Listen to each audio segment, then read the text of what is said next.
At the risk of letting our kids make a mistake, many parents make the mistake of talking to their kids and talking and talking and talking. So in Parenting Today, how to let your actions speak louder than words. Well, I don't know if you're one of those parents. I think I probably am a little too often, but do you talk too much when it comes to dealing with your kids? So It's normal. What are some pitfalls? What are you talking about? You know, a lot of the biggest pitfalls we have is falling into the lecture routine, the constant reminders, and then giving warnings. You know, and we do it from a love-based perspective.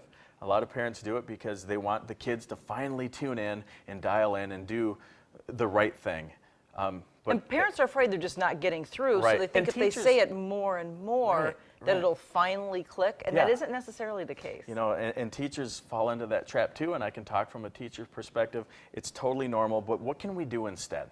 Yeah, so one of the things we had talked about, that it actually turns out the more you talk, a lot of times you just don't get that result you want. The research is pretty clear. Think about this, Martha. Have you ever been lectured from when you were a child, or you got warnings, and we never heard that lecture, and we're like, you know, the 10th time, Mom, I'm glad you kept repeating it because now it makes sense. Never. Never in the It doesn't work history like of that. mankind has that happened. So let's talk less and let's act more. All right, give people an idea. So what Yep. is something they can actually try at home Sure.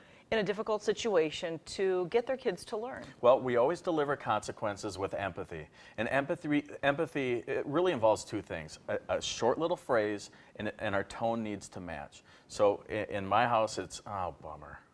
And the reason you do that is because it takes kids out of kind of fight mode It or does. being confrontational. Yeah, if I come in and say, hey, what are you doing? Well, now that throws them into brainstem fight or flight response. And we don't want to do that. We want to keep them in the frontal cortex of their brain. So we come in, oh, sweetie, Okay. oh, bummer. Or I know a neighbor of mine, oh, this is never good. All right, so Right? you So show that's empathy. Show empathy. Then we go brain dead, because a kid worth his weight in salt is going to say, but Mom, right? They're going to try to start that argument. We go brain dead, and we just repeat the same phrase over again. Oh, sweetie, I love you too much to argue. Or here's another one I like. This is never good. I love you too much to argue. And they kind of repeat that over and over again until that argument finally stops because they realize you're not going to argue. It's not going to argue. And then ultimately, we delay the consequence. Here's the language phrase, the sentence fragment I like to teach parents. Oh, this is a bummer, right? That's the empathy piece. Oh, this is a bummer. Hey, I'm going to have to do something about this, but not now. Catch me after lunch, and I'll have it figured out by then. Hey, try not to worry about it. And then I move away. Two reasons I delay the consequence. One, I probably don't know what I'm going to do anyway, right? It gives you time to think about it. It gives me time to think. And two, when I'm kind of hot or angry about a situation, I don't make the best decisions.